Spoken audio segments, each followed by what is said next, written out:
Hey everyone, you're with Tesla Tom. Thanks so much for joining us on Ludicrous Feed. Well, it's August in Australia, which means that Model 3 is due for delivery very soon. Our cars are probably on a ship inbound to Sydney or Melbourne, and we'll be getting our cars very soon in that first batch. But before you take delivery of your car, I think there are a few things you need to sort out before that happens. So I'm going to touch on 5 things today. The first one is finance. The second thing is insurance. The third thing is selling your old car. The fourth thing is charging at home, and number 5, accessories. So let's touch on finance to start with. You might have seen my Model 3 finance video from a few weeks ago. I went to Pepper Money because that's the one that Tesla recommended. I've got to say their comparison rate was actually pretty good. I compared that against the car loan that I've currently got with my wife's ICE car, and it's actually pretty good. I might even say a little bit better than the current loan that I've got. So I don't work for Pepper Money, but I certainly do recommend them having a look at them anyway, getting a quote and see what you think compared to your other quotes. The other option you could do is you could redraw on your home loan, but as some people have said in the comments in that video, just be careful. If you don't pay back with discipline, which means that if you don't pay back in set yourself a goal like 5 years or 3 years or whatever, then you might be paying more interest than you bargained for. So if you extend it indefinitely, then that's a home loan redraw is not worth it. So financial discipline if you're going to redraw your home loan. The second thing I want to talk about is insurance. Now, I've said before, this Model S, I'm paying about $170 odd a month, which is about $2,000 a year with an excess of $700, I think it is. I'm expecting to pay about the same for the Model 3 just because it's a newer car. My wife and I are similar age. Obviously, it's garaged in the same house, so it shouldn't differ too much. And we've got the same number of years of driving experience. But shop around. I put this out on Twitter a few weeks ago, and there was a large variation, anywhere from $3,000 to $4,000 a year, up to $8,000 a year. I think someone commented, down to like $600 or $700 a year from, I think it's RAC from WA. So large variation. Obviously, I can't recommend anything because there's a lot of factors involved in choosing insurance. Your age, your driving experience, where you garage your house, your car, all those kind of things. Your driving record, your accident record. So keep those things in mind when you buy insurance. The third thing I want to talk about is selling your ICE car. Now, obviously, if you have the luxury of being able to sell your car now and take public transport or Uber or whatever it is until your 3 comes, then great, do that. The sooner you can get rid of an old car, the better. It can only drop in value, right, over time. For my household, we definitely need 2 cars. We're not anywhere near a major train line. We've got bus routes, but just for our lifestyle, we need to drop the kids at school and things, so we can't get rid of our current my wife's current ICE car, so we need both cars at this stage. So we'll have to sell our car at the time when the 3 does come. I have sold my old Hyundai Santa Fe when I bought this Model S through a company called sellmycar.com.au.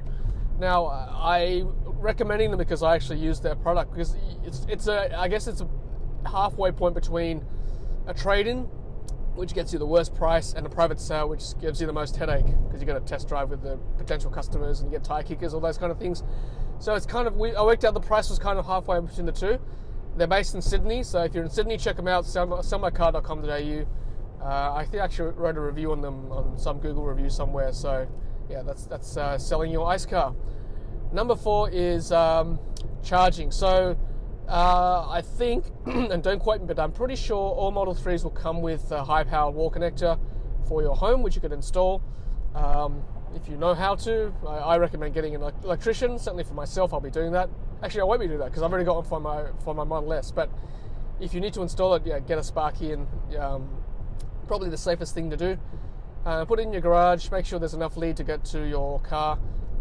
If you don't want to install that, try it out with your mobile connector first, which you can plug into any 10 amp socket or 15 amp socket. I think you'll get a slower charge, like 10 kilometers an hour.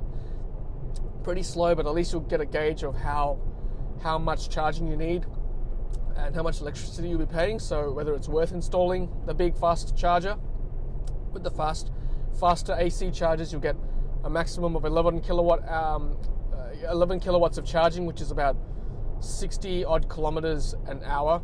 for your Model 3, 60 to 70 kilometers an hour.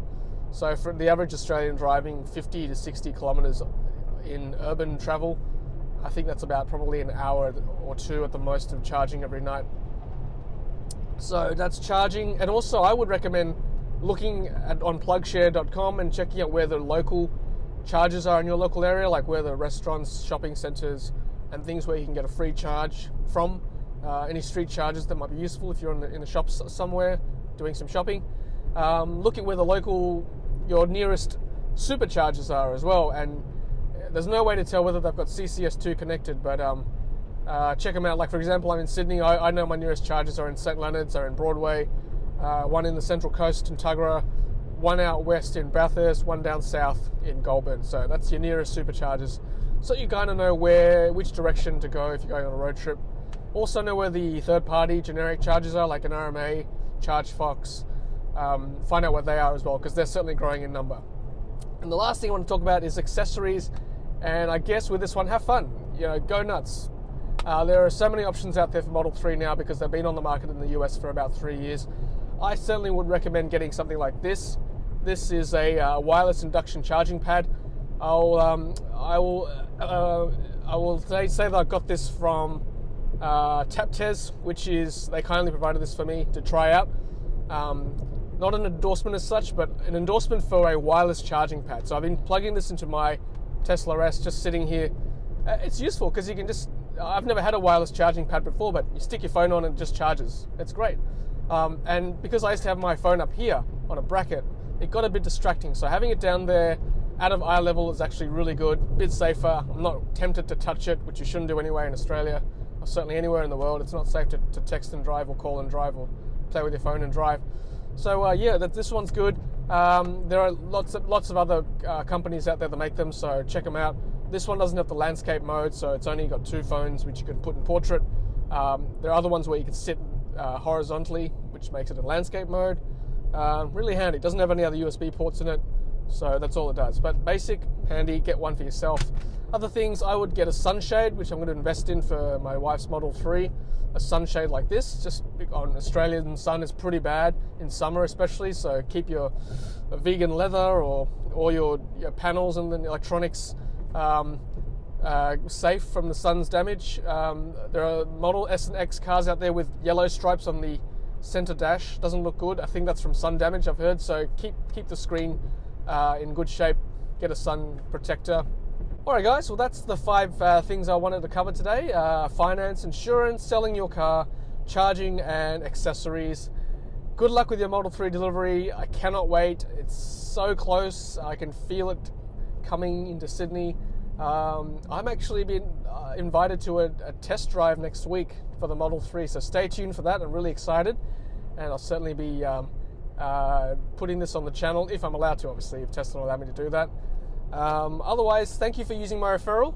Have a look at the link below in my description and my comment. It's past 50 at this stage, so pretty happy with that. In my wildest dreams, I couldn't have imagined I would have got this many referrals, but hey, thank you so much. Congratulations for those who've been using my code. Alright guys, thanks for watching. Don't forget to like, comment and subscribe. Let me know if there's anything else I should be looking at before we take delivery of my Model 3s in August this year in Australia.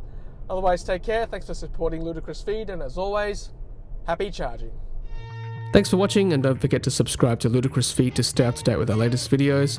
Congratulations to everyone who's used my referral link to buy a new Tesla. I'll leave that in the comments and also in the description below. And follow me on Twitter, Instagram and Facebook for more content. Happy charging!